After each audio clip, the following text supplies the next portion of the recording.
नमस्कार साथियों, आज हम बात करेंगे कृषि विज्ञान से संबंधित शब्दों एवं शाखाओं के उद्भव के बारे में। ठीक है।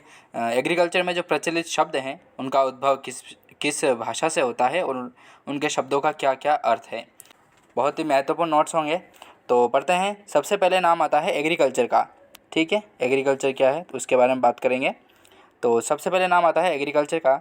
एग्रीकल्चर जो शब्द है वो लैटिन भाषा का शब्द है। ठीक है, तो आपको किस तरीके से याद रखना है, देखिए एग्रीकल्चर। ठीक है, इसमें अगर कल्चर आ रहा है, कोई सा भी वर्ड हो, यदि कल्चर आता है तो वो अधिकतर लैटिन भाषा के शब्द ही होंगे। ठीक है, यदि लॉजी या नोमी आता है तो वो ग्रीक भाषा के शब्द होंगे। ठीक है, लेकिन एक उदाहरण के तौर पे देखा जाए तो एक अपवाद है इन उदाहरण के लिए, तो वो है पोमोलॉजी। ठीक है, पोमोलॉजी में अगर लॉजी भी आ रहा है तो वो लैटिन भाषा का शब्द भी कहलाएगा। ठीक है, वो सिर्फ ग्रीक भाषा का शब्द नहीं होगा। ठीक है, तो एक ही आपको अपवाद याद रखना है, वो है पोमोलॉजी। ठीक है, यह लैटिन ग्रीक शब्दों के संयोग से बना है।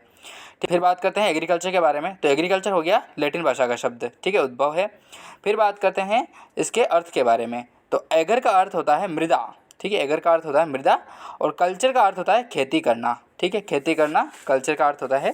तो एग्रीकल्चर का सामान्य क्या अर्थ होगा, तो मृदा में खेती करना। ठीक है, मृदा पर जो खेती की जाती है वो एग्रीकल्चर कहलाती है। ठीक है, बड़े बड़े तौर पर देखा जाए शब्दों के आधार पर। तो फिर नाम आता है दूसरा एग्रोनॉमी का। तो एग्रोनॉमी जो है वो ग्रीक भाषा का शब्द है। ठीक है, नोमी आ रहा है तो आप समझ जाइए ग्रीक भाषा का शब्द है। नोमी लॉजी कुछ भी आता है तो वो ग्रीक भाषा का शब्द, और कल्चर आता है पीछे तो लैटिन भाषा का शब्द है। ठीक है, एग्रोनॉमी ग्रीक भाषा का शब्द है। इसके अर्थ की बात करें तो एग्रो का अर्थ होता है खेत।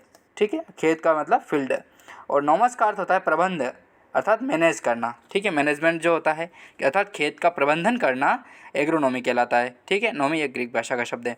फिर नेक्स्ट टॉपिक आता है हॉर्टिकल्चर का। ठीक है, अब बात करेंगे हॉर्टिकल्चर के बारे में। तो हॉर्टिकल्चर लैटिन भाषा का शब्द है।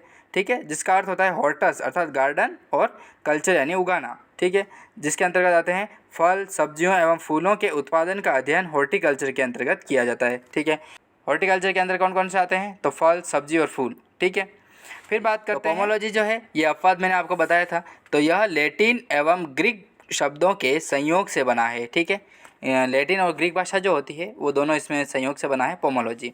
लैटिन शब्द की बात करें तो लैटिन शब्द इसमें हो जाएगा पोमम। ठीक है, पोमम का अर्थ होता है फल, और ग्रीक शब्द की बात करें तो ग्रीक शब्द हो जाएगा लोगी। ठीक है, लोगी जो है या लोजी लोगी, तो उसका अर्थ होता है अध्ययन करना। ठीक है, तो फलों का अध्ययन पोमोलॉजी कहलाता है। तो फलों की खेती का अध्ययन ही पोमोलॉजी है। ठीक है, फिर बात करते हैं नेक्स्ट कल्चर आता है ओलेरिकल्चर। ठीक है, तो ओलेरिकल्चर जो है वो कल्चर आ रहा है तो आप समझ जाइए लैटिन भाषा का शब्द हो जाएगा। ठीक है, ये ट्रिक है एक तरीके से याद रखें तो। ओलेरिकल्चर लैटिन भाषा का शब्द है। ओरियो, ठीक है, अर्थात पोर्ट हब जो भी होते हैं। कल्चर की बात करें तो खेती करना। ठीक है, तो सब्जियों की खेती का अध्ययन ओलेरिकल्चर कहलाता है। ठीक है, फिर बात करते हैं नेक्स्ट फ्लोरिकल्चर के बारे में। तो फ्लोरिकल्चर, यहाँ पर भी कल्चर आ रहा है तो लैटिन भाषा का शब्द हो जाएगा फ्लावर अर्थात फूल, और कल्चर का अर्थ हो जाएगा खेती। ठीक है, फूलों की खेती फ्लोरिकल्चर कहलाती है। तो फूलों की खेती का अध्ययन फ्लोरिकल्चर। ठीक है, बहुत ही आसान है, आराम से याद हो जाएंगे। नेक्स्ट मृदा विज्ञान। ठीक है, सॉइल साइंस जो है उसके बारे में बात करते हैं। तो मृदा विज्ञान जो सॉइल साइंस है वो एक लैटिन भाषा का शब्द है। ठीक है, सॉइल साइंस में सोलम जो है वो फर्श, जिसका अर्थ क्या होता है फर्श या मृदा। साइंस की बात करें तो वो हो गया विज्ञान। तो पृथ्वी की सतह का अध्ययन। ठीक है, जो फर्श है पृथ्वी की अर्थात फर्श नाम से जो मृदा है वो उसका अध्ययन मृदा विज्ञान के अंतर्गत आता है।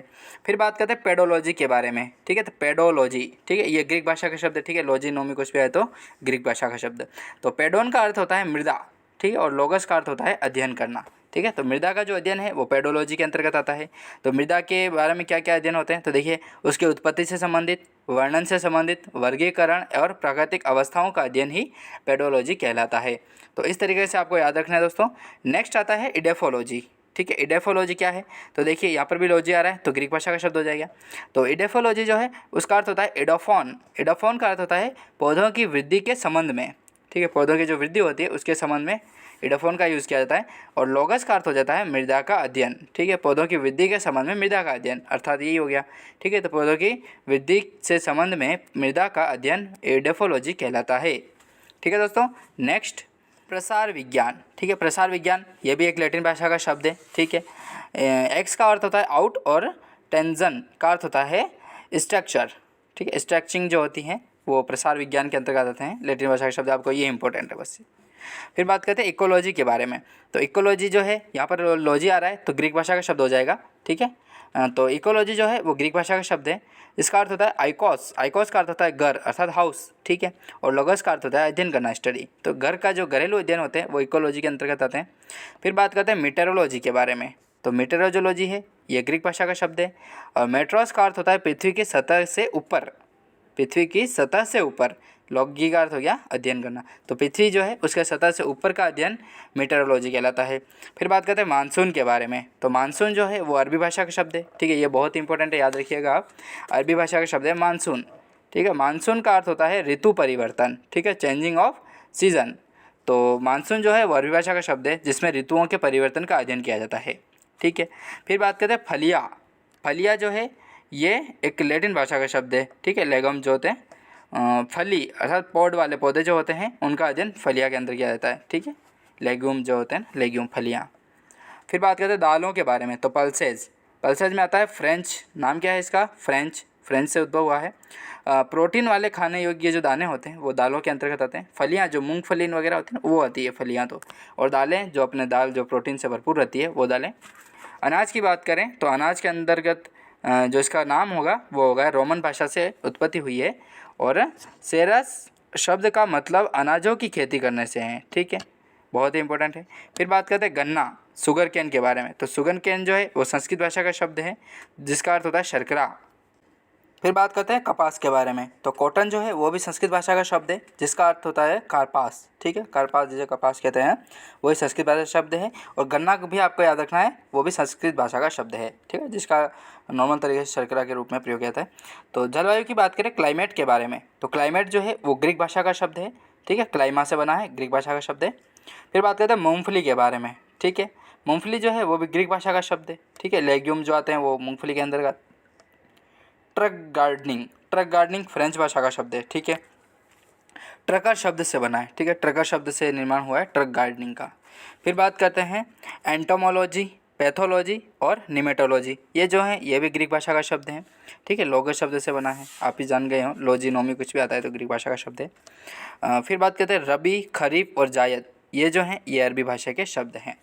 तो इस तरीके से हमने बात की आज बहुत ही महत्वपूर्ण एक एग्रीकल्चर से संबंधित, और जो भी कॉम्पिटिटिव एग्ज़ाम्स हैं उनके लिए बहुत ही इंपॉर्टेंट हो जाता है ये टॉपिक। तो ऐसे ही वीडियोज़ के लिए लाइक एंड सब्सक्राइब करें।